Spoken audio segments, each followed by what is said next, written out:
You may be seated.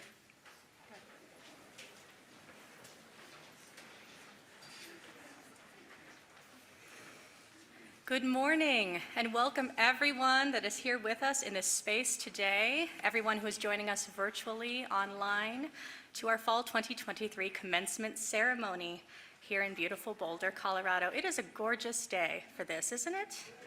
Yeah. My name is Kelly Watt, and I oversee the Office of Admissions and also Alumnix Relations here at Naropa University, which means I help you as you're arriving, or my team does, and hopefully I help you as you're leaving. So both of those are transitional liminal times, as you know, full of hope and also perhaps uncertainty. So it's an honor to guide you through whatever step of the journey you are on. So thank you. All right, before we begin, we're going to start with a land acknowledgement. The home of Naropa University and our academic pursuits resides on the ceded lands of the original indigenous stewards, the people of the Arapaho, Ute, Cheyenne, as well as the Lakota and Apache. We honor all the 48 contemporary tribal nations historically tied to Colorado. This land served as home, as a spiritual center, a gathering place, and the site of healing for many indigenous people before us, and will continue to do so for generations to come. In our acknowledgement of the original stewards, we thank the ancestors of this place and commit to maintaining a sustainable and regenerative relationship to the land on which we learn, and to take action toward coming into right relations with all indigenous peoples. As is our tradition at Naropa, we will begin this ceremony with a bow. We will start with a gong, and then we will take a moment to bow. The bow is completely optional, but I invite you to take part in this tradition, which is one of my favorites here at Naropa.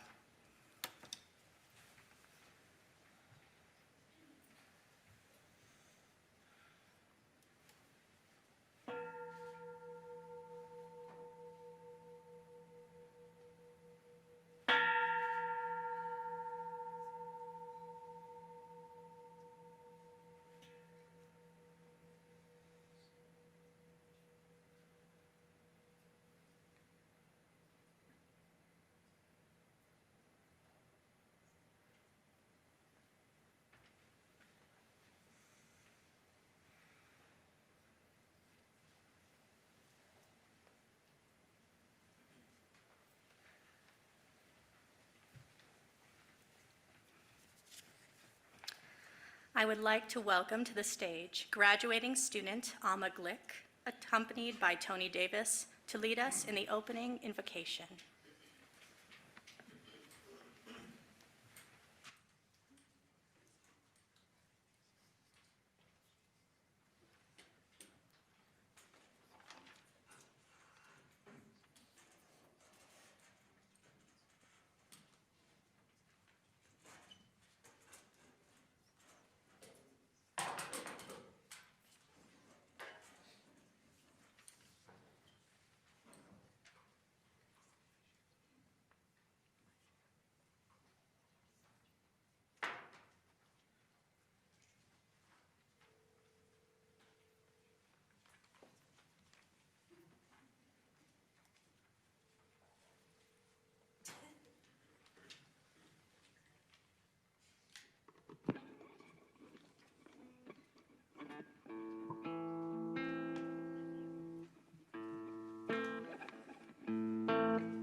Performing a mashup of two songs, an adaptation of Open Up the Gates by Batya Lavine and May This Body Be a Bridge by Tay Martin.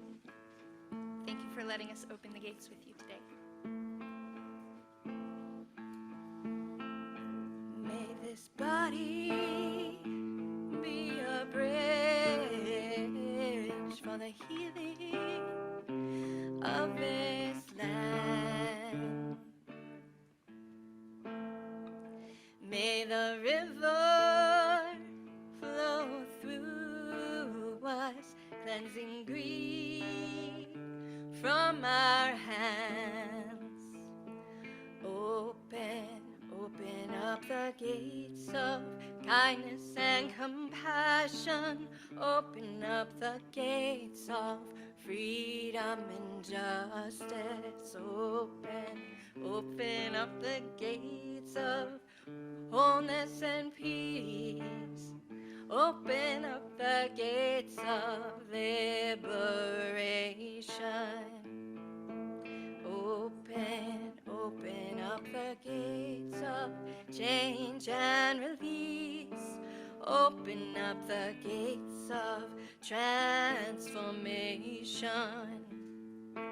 Open up the gates of healing and forgiveness. Open up the gates of reconciliation.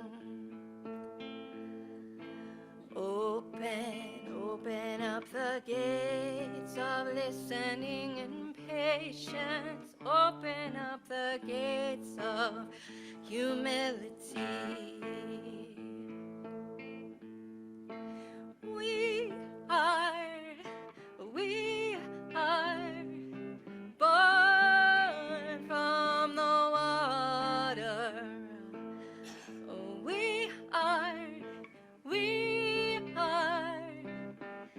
made from this land. Teach us, oh great mother, to bring peace to this land. Om Tare, Tutare, Ture, Soha. Om Tare, Tutare, Ture, Soha. Om Tare, Tutare, Ture, Soha. Om Tare, Tutare, Ture, Soha.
Thank you, Amma and Tony.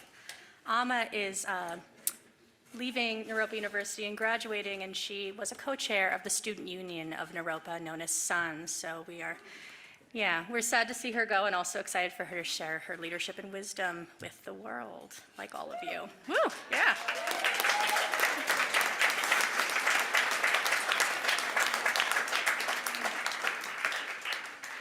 We have a brief moment, and part of my role at Naropa also is that I'm a co-chair of the 50th anniversary celebration. Naropa's 50th anniversary starts in 2024, which is moments away. Can you feel it? Oh, I feel it. So for those of you that don't know, Naropa University started with the Summer Institute, which is now the Summer Writing Program, in the summer of 1974 here in Boulder. And it was I'm guessing a happening time. Chuck will tell you. He can tell you more. And the theme of the 50th anniversary celebration is Spark the Mind, Ignite the Heart, Illuminate the World. And we invite you to come back and return to Naropa. Hello, friends. It's very nice. To come and join us as part of that. It will be a year-long celebration that kicks off with our summer writing program in 2024. So please join us for things that are happening here on campus and online. This little fly really likes me today. Hello, friend. And with that, I will join Chuck, or invite Chuck to come up and join my fly friend on this stage. Goodness sakes. Welcome President Charles Leaf to the stage. Thank you.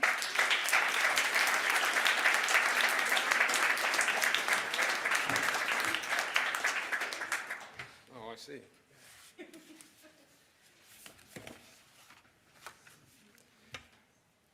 Oh, this is, so there's 4 cups of water here. Hold on, and we always label them. Oh, there's mine. Oh. Good morning. I've always wondered why the graduates were over there, so I have to kind of pay attention this way. Welcome to all of you. I want to welcome the graduates, along with Naropa faculty, staff, students, members of the Board of Trustees, and friends to this winter commencement celebration. Especially want to welcome family of the graduates and are really grateful that you are here and grateful for the support that you've offered to each person sitting here over these years. I also want to welcome all of you that are joining us through our live stream. We are now at a place where that is not an unusual thing to do, because in our undergraduate college, as of this year, about 40% of our undergraduates are studying at Naropa via a hybrid or online program. Considering that's from nothing in the days pre-COVID, much to the credit of the faculty for being able to both pivot as they needed to, and then to actually realize that the online means of teaching was something which could also still present the Naropa spirit, the Naropa community, and pull people together. And so a lot of gratitude for the faculty and for the pioneering students who a few years ago took a chance and joined us in that way.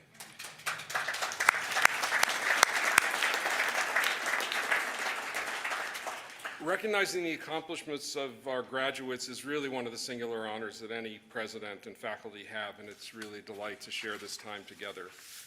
The winter graduation, as you can see, is a more intimate ritual. You're all welcome to join the 1,700 or so people that will come together next May for our spring graduation at the Mackey Auditorium, but I hope you'll also be able to savor the sense of the community that we have in this room today.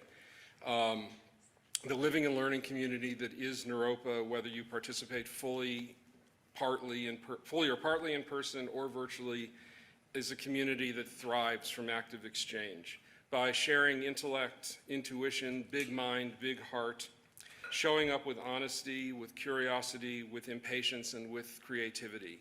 That happens across our community. It's well experienced by our graduates that showing up takes many forms. Lively exchange is one way, but stillness and silence is another. It was a pleasure the last couple of weeks to be able to attend some of the undergraduate capstone projects, presentations that were organized by our faculty speaker and others. And it's always a really powerful opportunity to experience the passion and the intellect and the incredible amount of transformative work that our students have undertaken.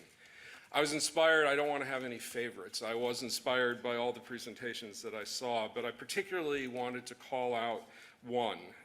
This past Thursday, Denise Camargo, and I don't know if Denise is, oh, you are here. That's nice. Good.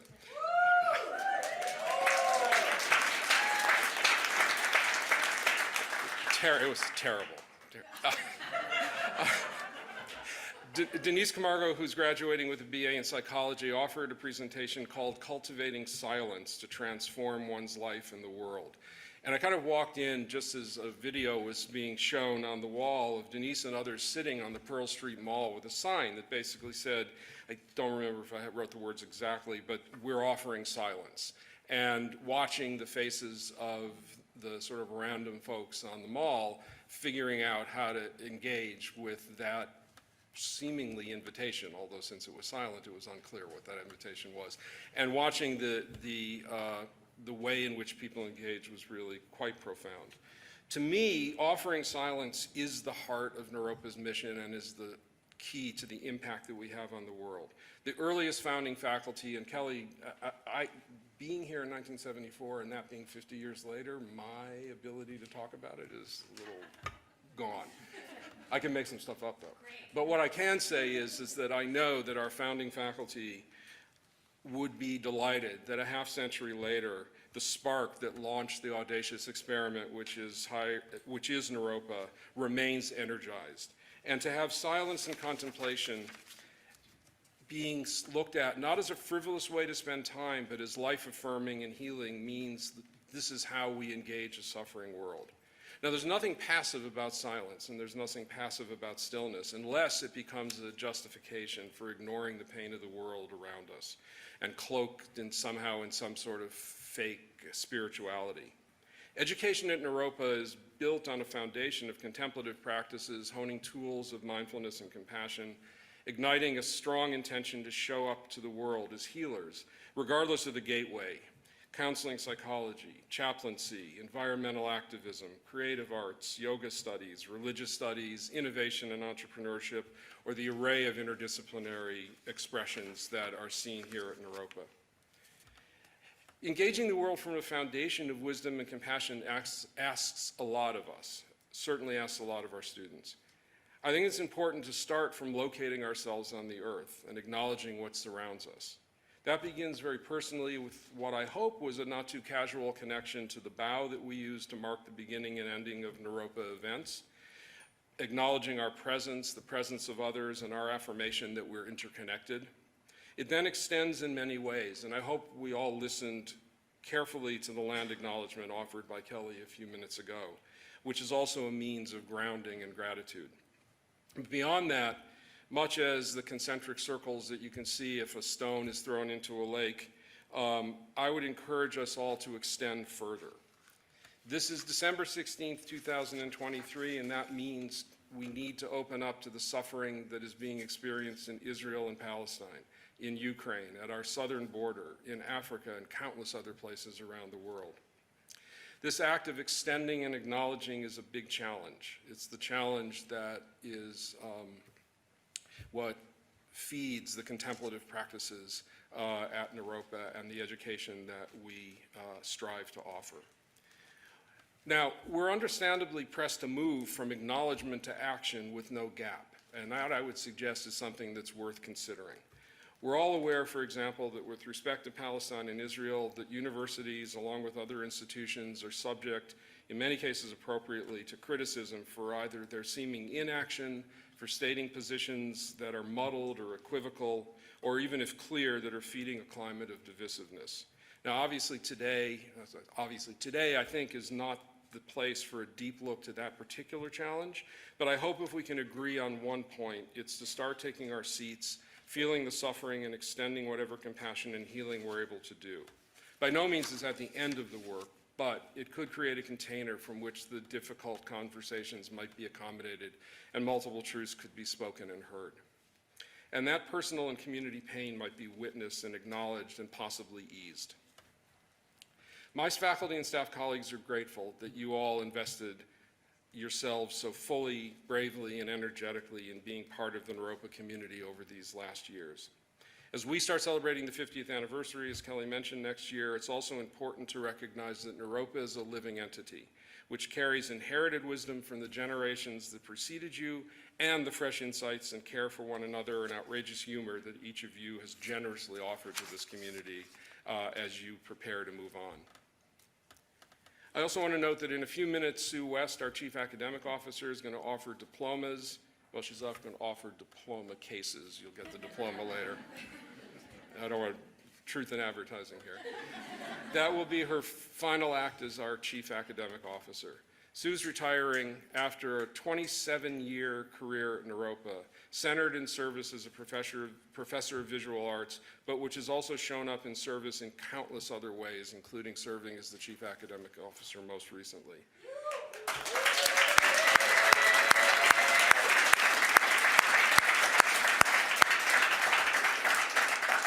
Now, 27 years is a long time to be at any institution, but I can speak from personal experience that being in the cauldron that is Naropa, I think years of service is better measured in dog years. And so actually, I think Sue has been here for 150 years, providing great effort and great care. And I know I speak for all of Sue's students, faculty, and staff colleagues, past and present, in offering much gratitude and deep thanks for the exceptional impact.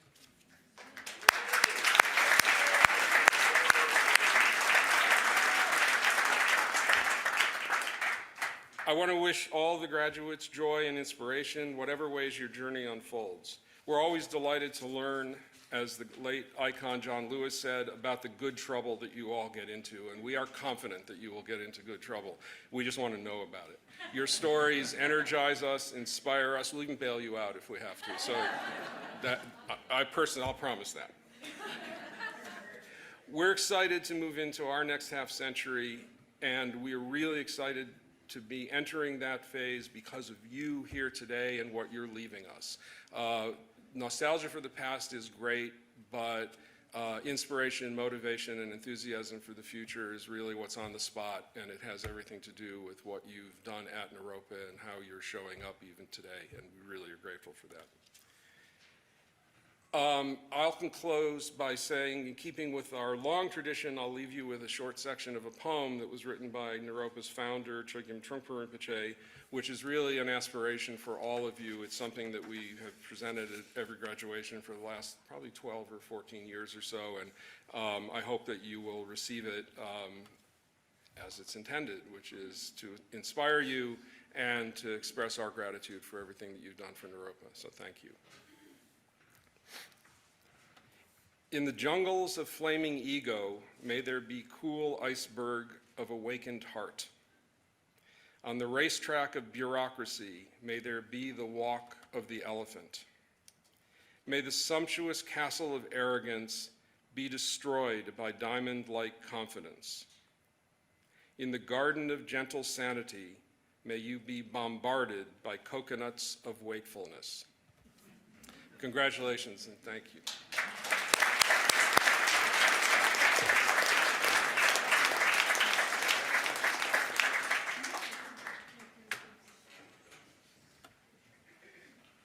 Thank you, Chuck.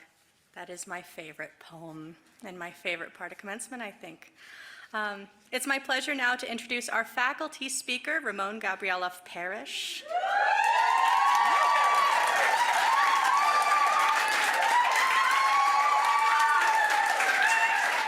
He's that good, y'all. He is. You don't know, maybe, but you're going to find out. No pressure, Ramon. Sorry. Ramon is his official title, other than total badass. Ramon is a core assistant professor and chair of interdisciplinary studies and undergraduate core. Please welcome to the stage, Ramon.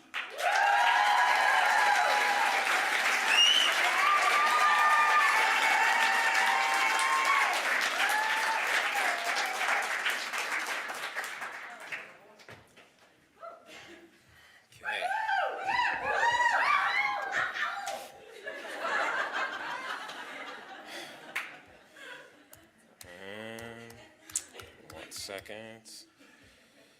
Okay. Maybe you should put the Darth Vader theme on. Okay. Hi, everyone. All right. Well, I'm just looking at all the water up here. I'm looking at my water. So I had an idea about how I was going to do this speech. I was going to ask the graduates to come up with questions, and questions about your next steps, questions about, what should I do with my life, what do I do next, whatever, that kind of thing. And then I was going to take the questions, I was going to put them into a hat, mix them around, and then I was going to pull a question. And this is, it's like a practice we do here at Naropa called a warrior exam. And the idea behind the warrior exam is that, or the shape of it is you're in the middle of a circle, someone sits in the middle of a circle with you, and then they propose a question to you, and then you spontaneously reply. And part of the purpose of that exam is to help us train in being in the moment and being ready for whatever comes up, and really having, whatever it is that you've actually taken in, like whatever knowledge you can actually embody, that's what you manifest when that question shows up. So I was going to do that, and I thought it was a good plan. But I didn't get my head together to do it. And on top of that, I really had something else going on in my belly and in my heart and mind. And, I think, and I felt like I really got to speak this more so than the exam piece. And I think you all know what it is. And I think Chuck already began us in this conversation. And I'm not going to claim that I'm going to go anywhere exhaustive, but I feel my conscience is like, you have to. So I'm going to open a portal, and after I'm done, I will close the portal and invite you all to close it with me.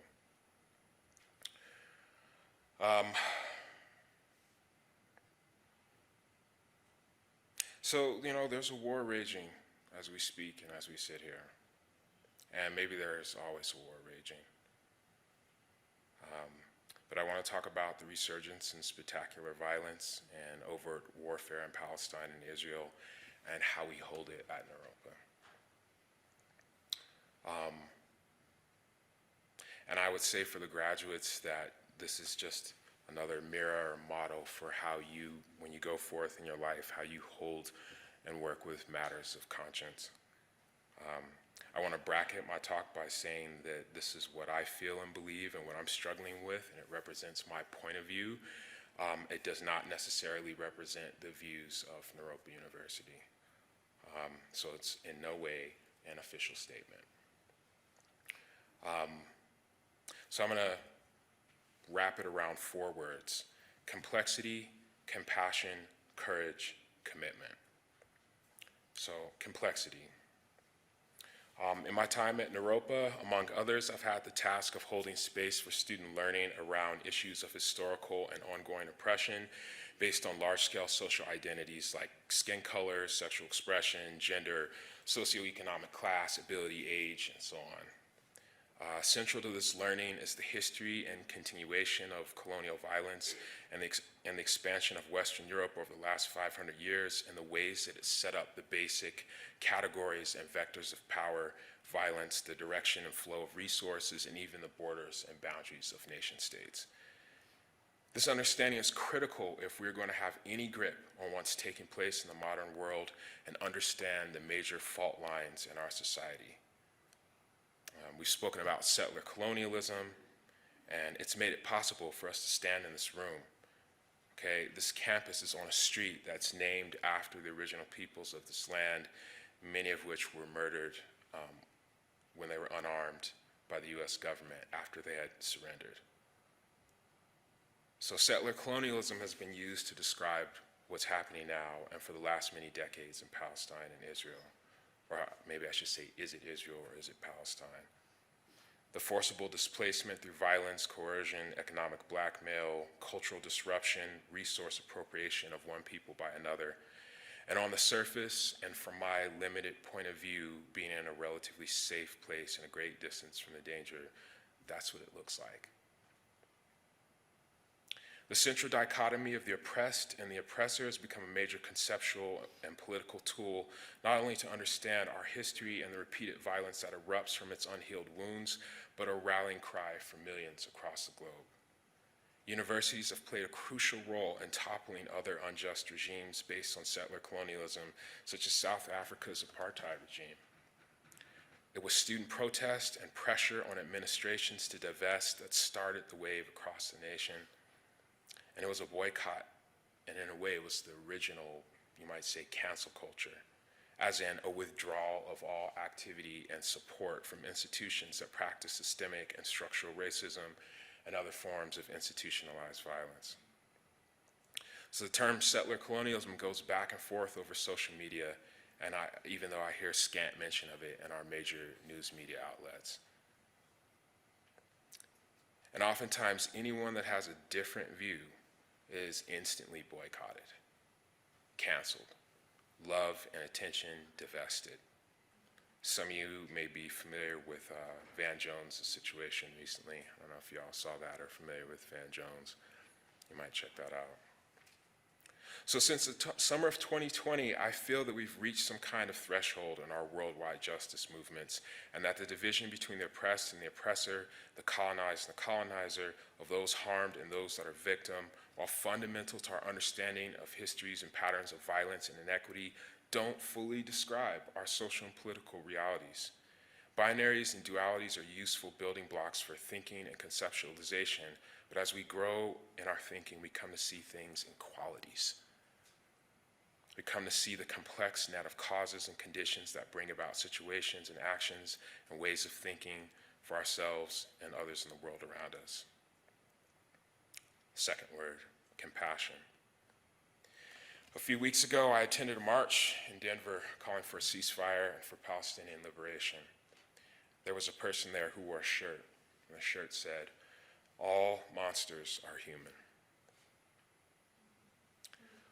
Online, people have referred to Hamas, and not just Hamas, but Palestinians as a group, as monstrous, as inhuman, and their actions senseless, and that they should be bombed out of existence. They've been called barbarians, and so on. And indeed, the actions of October 7th, when between 1,200 and 1,400 Israelis were killed, and nearly 700 of them were civilians, were monstrous. And since then, Israel's retaliation against Hamas, where there's an estimated between 11,000 and 17,000 Gazans that have been killed, and between 5,000 and 10,000 of them are children, and more are dying right now, it's monstrous. And what about us in the USA, who with our tax dollars send some $3.8 billion of military aid to Israel a year, with an additional $14.3 billion being requested right now? The scale of that is monstrous. And again, it's easy for me to say this from where I sit. I'm comfortable. It's easy for me to be here and condemn or not condemn when I'm not actually caught up in these cycles of violence. And I would ask you, what would you do to protect your family? What would you do to protect your own fragile body? What if you were the 21-year-old Israeli pilot with a hospital in the crosshairs? What if you were the 21-year-old soldier from Hamas who dropped over the fence and targeted civilians? What if it was your grandmother that had been pushed out of her home?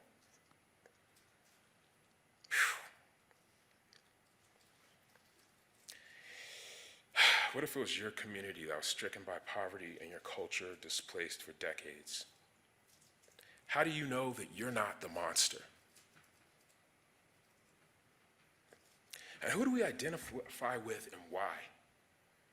Who does our heart go out to? Who do we rally for and who do we support with our tax dollars? Which conflicts get the media spotlight? Why do we identify with the brave people of Ukraine and not the brave people of South Sudan or Yemen, or the children of the Democratic Republic of Congo? Sorry, people. Whose mining of rare earth metals makes the phones in our pockets possible and makes it possible for us to see all of these crises around the world? Is it because their eyes are brown and not blue? And what's our place here at Naropa in a space of relative safety? Historically, universities have been places where radical politics develop. Why? Not because, as some people say, that students are being indoctrinated, but because you have time to sit with the records of human history and understand the patterns of violence and the conditions that pressed people to make the choices that they did, as well as see potential alternatives. Because you come to know and to relate to people near and far and see what they're dealing with.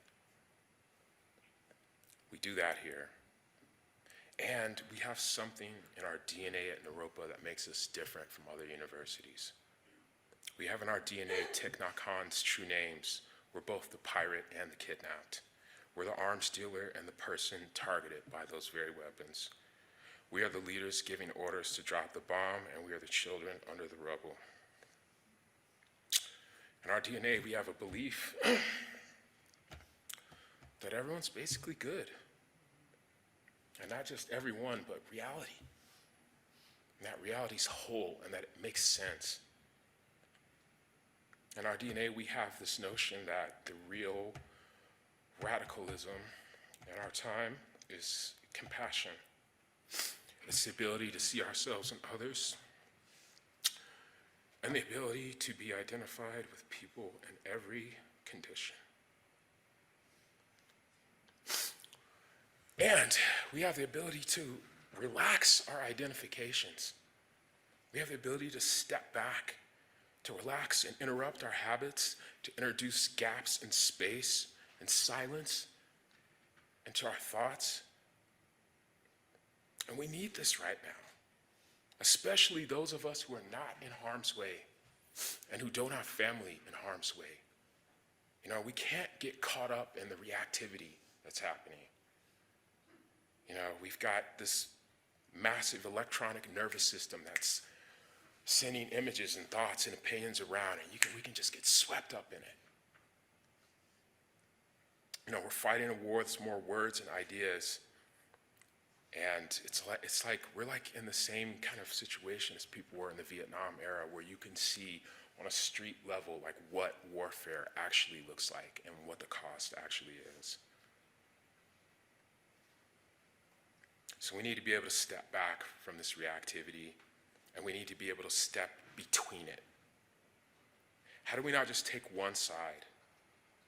Israel has a right to defend itself no matter how asymmetrical the power or the scale of violence, or Hamas is engaging in resistance no matter how vicious and indiscriminate the action. Is Hamas an organization of freedom fighters or terrorists? Is Israel a state engaged in legitimate self-defense of its citizens or the genocide of a people? And it doesn't make me a traitor to criticize Hamas, and it doesn't necessarily make me anti-Semitic to criticize the actions of the state of Israel, unless, of course, it is. And sometimes it is. And there's been a real flare-up in anti-Semitism since October 7th, since Trump, or after October 7th, and since the Trump administration. Maybe some of y'all saw that exchange involving Elon Musk. And so for me, this is part of where the complexity lies, where the neat narrative of settler colonialism breaks up some. Jewish folks have been an oppressed people in the Western world, and they're carrying a recent and profound generational trauma. Anyway, this is how it appears to my ignorant eyes. So how do we hold all this as contemplatives and as a contemplative university? How do we break the stereotype of contemplatives as quietists, as those that do nothing but watch and wait? How do we hold the complexity, see the compassion, and still take a stand, or as we say here at Naropa, have a seat? How do we make a constructive step forward? Okay, I got two more: courage, and I know my time is stretched. Okay, so this brings me to courage. So I've had students ask me, why aren't we doing anything? Why aren't you doing anything? Where's the response to the faculty and of the university? And again, this is in light of universities' histories as places where, you know, student movement has cost investment from social structures like apartheid. Even now, we have students calling for the school to divest from any dealings with the state of Israel and totally boycott Israeli corporations. And at the same time, we have students who claim that the use of language like settler colonialism in regard to Israel, the state of Israel, is uninformed, and that we're supporting anti-Semitic scholarship and that we should divest from it. And we also have Jewish students and faculty who have shared that they're afraid to speak their mind on campus.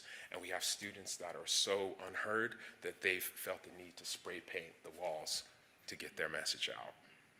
And all that's happening on campuses throughout the nation. It's no special dysfunction of Naropa.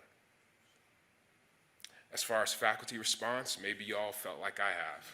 like I didn't know enough, like I didn't want to say the wrong thing, or most deeply, staring at images of hell through my magic mirror at breakfast, that there's nothing I can do and that I'm powerless. So for me, the act of courage is to identify with the pain of the Palestinian people and the pain of the people of Israel, to accept the need for self-defense and the futility of cycles of violence. For me, courage is to recognize and lean into our uniqueness as a university. I think we are called on to help people not only to think and to know, but to feel and understand. To not only see the problems, but to envision ways forward towards greater life.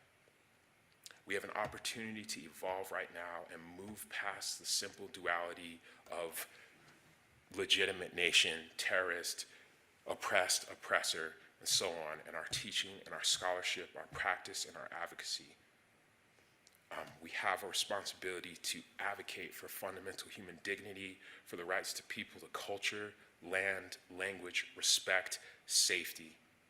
We have the possibility to re-enliven a justice movement that goes beyond a fixation on targets and enemies, and that recognizes that the oppressed of today can be the oppressors of tomorrow, and that all of us have the capacity to break these cycles and become liberated beings. Finally, commitment. For those of you that are graduating, we've tried to provide you all with the space and the foundations to recognize and unravel the seeds of violence in your own mind, in your speech, in the built environment, right? In your families, in your communities, and be the seeds of sanity in your nations. We've hopefully given you all the space and the knowledge and the practices to match your mind with your heart with your body, and all of them, when all of them are aligned, that like radiance that just opens up out of people. So little by little, year after year, decade after decade, even centuries after centuries, because we're on a 500-year plan here, you all will unfold those capacities if you keep practicing. And over time, not just you, but all of us will be so sensitive, will be so tender, so lucid, so outrageous, so aware of our own darkness, so daring, so visionary, so connected, so woke, so awakened, so tuned in to what makes human beings thrive and shine, that monstrosities like this will become impossible. So that's what we're striving for here. That's where we are inviting you into as you leave and step back into your greater communities. And that's what you all can do. What we did here, what we do here, bit by bit, you can take it out and do in your worlds. Okay, I'm going to close the portal. I'm going to invite you to close it with me.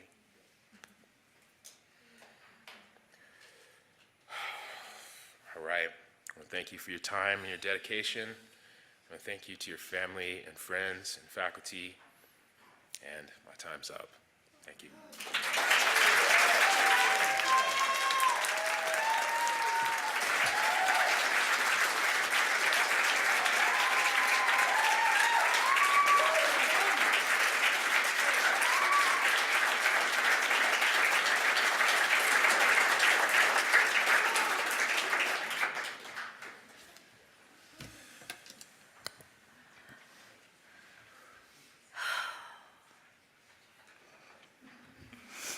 Thank you, Ramon. Ooh, if anyone needs to take a moment, I do. I'm going to take a moment.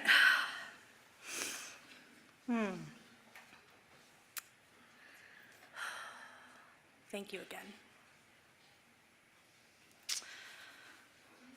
I'm going to cry at every Naropa commencement, just multiple times. That's how it goes, and I'm grateful for it. Oh, I now have the honor of welcoming Sue West to the stage. So Chuck already spoke a bit about Sue, and much of what I might say might repeat that, but she has been in numerous roles at Naropa, and Chuck said 27, I had 28 years, but we're, you know, the dog years thing. we're going to round a bit. So she has been most recently our Chief Academic Officer and our Vice President of Academic Affairs since 2021, and she is retiring this semester. So we are grateful for her years of service to the Naropa community. Come on up, Sue.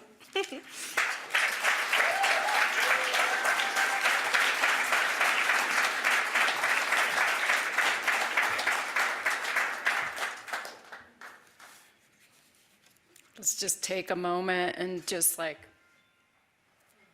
show our broken hearts. Wow, Ramon, thank you. I think what I have to say will be a compliment to what Chuck said and to what Ramon said, but maybe a little bit more on a personal level. I thought about what am I going to say? This is my last commencement here.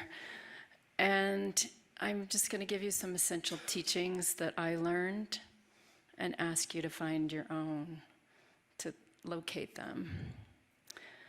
Graduates, I'm so excited and so proud. You are entering the fertile void, a time for celebration of your accomplishments, a liminal space where the next path will reveal itself to you. We live in revolutionary times, calling for radical change. To solve the environmental, social, and health crisis we currently face, we must make a dimensional shift to a united, heart-centered awareness, where collaboration is achieved through an awakened mind. How can you have an awakened mind? Build and be lit from within. We live in a dualistic world where every phenomena is both light and dark, good and bad, and following Ramon's example, oppressed and not oppressed. However, in reality, all experience is a seamless substance. The duality between the inside self and the outside object is imagined. The nature of reality, or non-dualism, is direct experience. Non-dualism transcends the binary perceptions. Thought constructs fall away. You cease being exclusively fascinated by whatever you are aware of, and you become interested instead in the experience of being aware itself. For example, I used to start my talks with the words, "My interest is in to slow down time." I continued to find mentors who would then help me to find this stillness, this immovable presence here at Naropa. Malidoma Somé told me to hold my seat. Reggie Ray taught me to be still in the body, to know awareness. Anne Waldman exemplified the power of the pause within a passionate speech where I learned to lean into the mic. Dale Azrael taught me to listen for 3 meanings. 1, the outer meaning, the intellect. 2, the inner meaning, the intuition. And 3, the secret meaning, something that you don't know yet. And Barbara Dilley taught this kind of listening she called deep listening. And inside the somatic practice she called the red square, she taught that there is an epiphany that is revealed. So I recommend, graduates, that you review your list of teachings from your mentors here.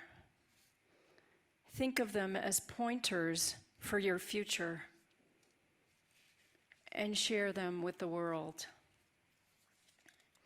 I hope you will slow down time, pause, deeply listen, and seek from within your own epiphany. I will close with a poem and final salutations. The poem. This body is the Bodhi tree, the heart a bright mirror on a stand. Each day, wipe the mirror clean so that no dust will alight. Congratulations, graduates, family, board members, faculty, and staff. As you enter the fertile void, I send you out into the world with the deepest love and a wish. May you have an awakened heart. May you have an awakened mind. And may it be lit from within. Thank you.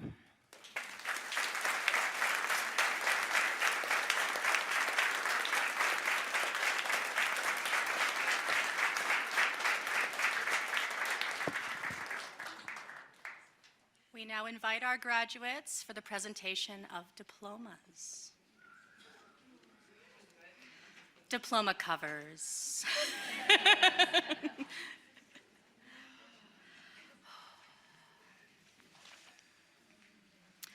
We're going to begin with those that are joining us in person for the ceremony, and after they are done, I will read the names of those graduating who are joining us virtually.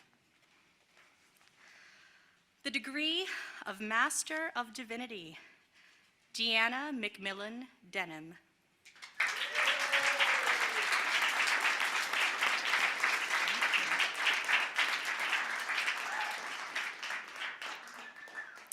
The degree of Bachelor of Arts, Contemplative Psychology, with a concentration in transpersonal and humanistic psychology, Austin Gates.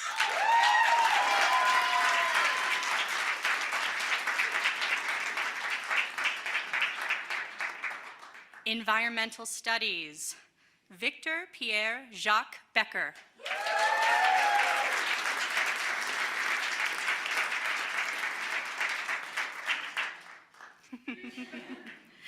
Interdisciplinary Studies, Casey Ann Elizabeth Adeshek.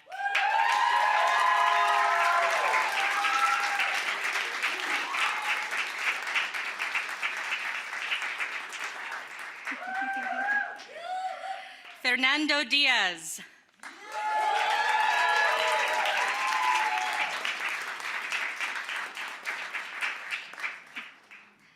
Cameron Danielle Getz.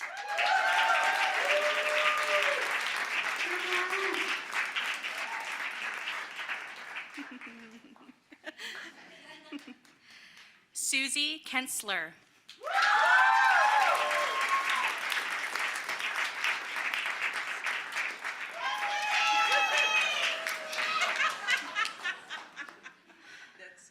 That was wonderful. Winter Olivia Francis DePilla Shaw.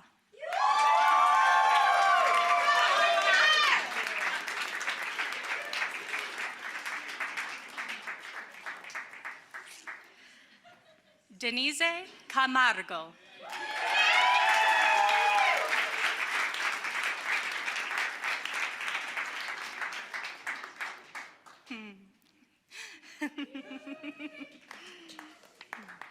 Alma Glick.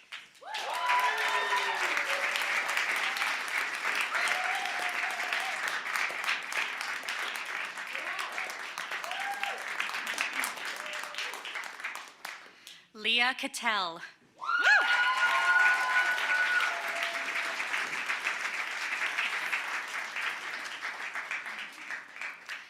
Alan Tortuga Kropf.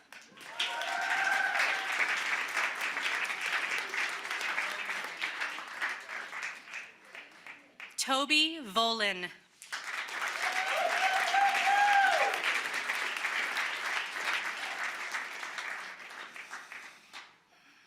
Emma Young.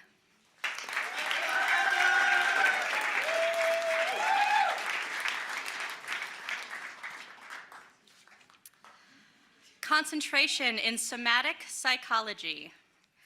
Yoon Hee Esther Lee.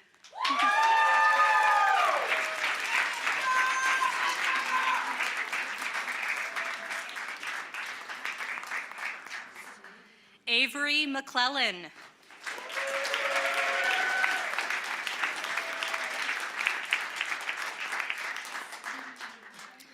Religious Studies. Skylar Starr Joy.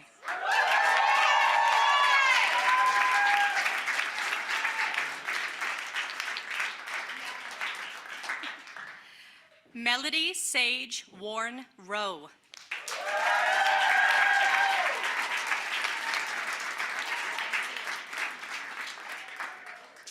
Visual Arts, Samantha Lynn Levy.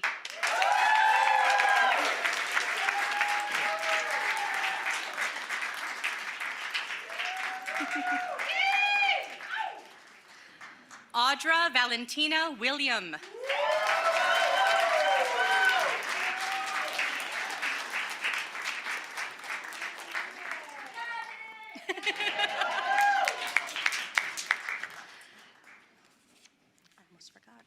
Yoga Studies.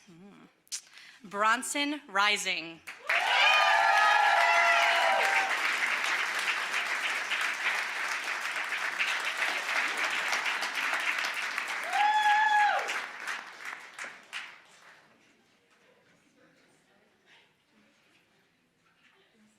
And now for the names of those that are joining us virtually. The degree of Master of Arts, concentration in transpersonal counseling psychology, mindfulness-based transpersonal counseling. Lorna Bennett.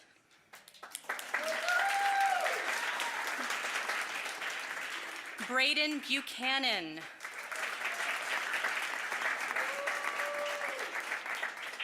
Kathy Curley. Angela Davis.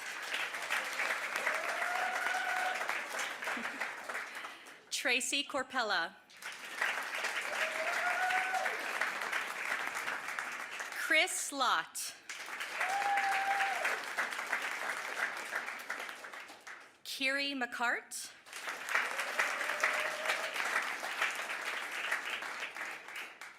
Vijay Ramanathan.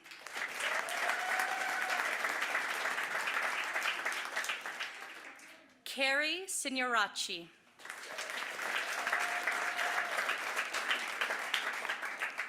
Eden Schwartz. Phoebe Telos.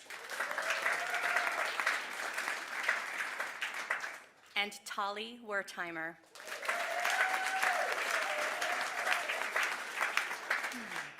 The degree of Master of Divinity, Leon Zeitz.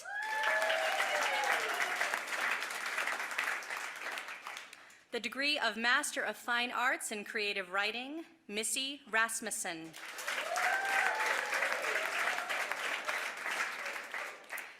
Y'all are so kind. The degree of Bachelor of Arts in Art Therapy, Natalie Sue.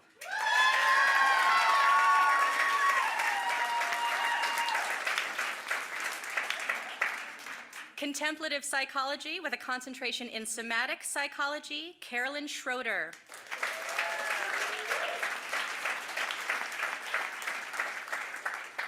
Interdisciplinary Studies, Rebecca Rosenthal.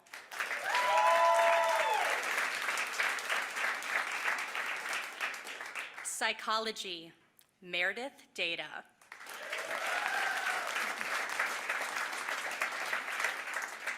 Sam Sebastian.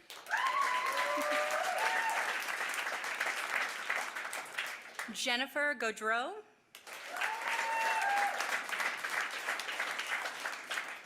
Hunter Lee.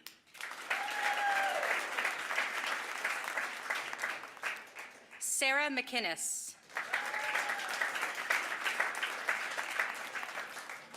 Coel Simpson. And Yoga Studies, Daniele Perez da Silva.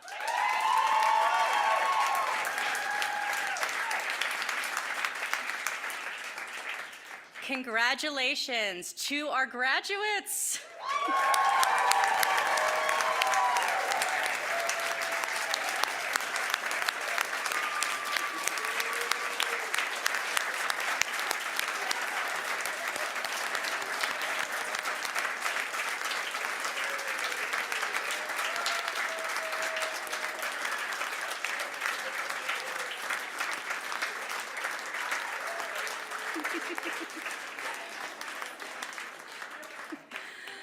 All right, everyone.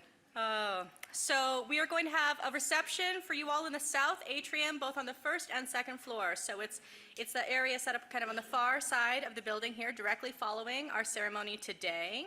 You will also find a photo area on the second floor near the upstairs classroom 9248. So please come and join us and celebrate. And there's an art show. Did y'all know? There's an art show. And that gallery is right out here. It's right out here. You can't miss it, everybody. All right. Thank you all. I so appreciate this time with you. We're going to invite President Leaf to the stage to help us with our closing bow. Thank you.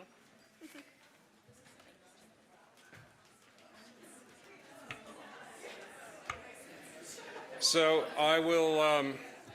I'll close out with the gong and a bow, and I'll just invite you, with respect to the gong, which you've heard a lot over the years, hold on to the sound waves that enter your body from this gong for a few decades and use it to touch back in to today, to Naropa, to your experience here, to the community that you've been so vitally a part of. So that's the invitation. Thank you all.